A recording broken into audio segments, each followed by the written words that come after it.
Today, we're talking about something many of us overlook, how our environment influences our mindfulness practice. Did you know that your surroundings can actually affect how mindful you are? That's right. It's fascinating when you think about it. Mindfulness isn't just about focusing on the present moment. It's about being fully aware of what's happening around you. And your environment plays a huge role in that awareness. Exactly. Think about how relaxing it feels to meditate in nature, with the birds chirping and the sound of wind rustling through the trees.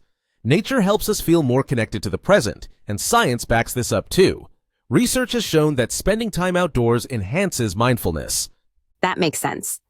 I've also read that nature reduces stress. But what about urban environments? I mean, the hustle and bustle of city life isn't exactly calming, is it? No, not at all. Urban environments can be overwhelming. The constant noise, the crowded spaces, these can actually disrupt your ability to focus and be mindful. But even in cities, we can find ways to practice mindfulness by seeking out green spaces or quiet spots where we can tune out the chaos. I agree. I've found that small things, like walking through a park or taking a moment to notice the details of my surroundings, really help me stay grounded. But what about the community? Can social dynamics impact mindfulness as well? Absolutely. Community dynamics can have a big impact on how we engage with mindfulness. When we have supportive, like-minded people around us, we're more likely to stick with our mindfulness practices. It creates a shared sense of responsibility for each other's well-being. That's such a great point. When you see others around you practicing mindfulness, it reinforces your own commitment. It's kind of like social proof for personal growth, right? Exactly. And that's not just about individuals. Think about mindfulness in the workplace or community settings. When organizations or groups prioritize well-being, the collective energy can have a powerful effect. It's amazing how our environments, both natural and social, shape our habits. Let's not forget how mindfulness can also improve our connection to nature and inspire pro-environmental behaviors. When we become more mindful, we're more aware of how our actions impact the planet. Yes, mindfulness heightens our ecological consciousness. Simple practices like mindful eating or reducing waste can stem from this increased awareness. When we're fully present, we realize how connected we are to everything around us, including the environment. I love that connection. It makes me wonder, how can we make mindfulness practices more accessible, especially in urban areas where people might feel disconnected from nature? One idea is to create spaces that support mindfulness, even in cities.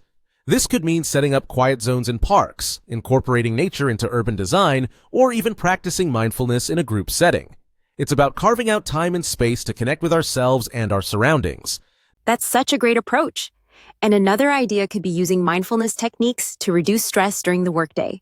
For example, taking a few deep breaths before a meeting or finding a moment of calm during a lunch break can make a world of difference. Absolutely. And we can't forget how mindfulness connects with emotional regulation. By practicing mindfulness, we can better control our emotions and make conscious decisions, both for our mental health and for the environment. Right? Emotional control is essential for making mindful decisions. It's like being able to pause before reacting, whether it's about a difficult situation or an eco-conscious choice. Exactly. So, what's the takeaway here? It's clear that our environment, whether it's natural or social, affects our mindfulness. But the key is finding ways to bring mindfulness into all environments, even the busiest ones. Exactly. And by doing so, we can not only enhance our well-being, but also promote sustainable mindful actions. Whether it's through spending more time in nature, engaging with a mindful community, or simply practicing in the moment, every small step counts. And with that, we hope you'll take some time today to notice your surroundings, whether it's a park, your living room, or even a busy street. Mindfulness is everywhere. We just have to tune in. Well said. Thanks for tuning in, everyone. Stay mindful and take care of your environment.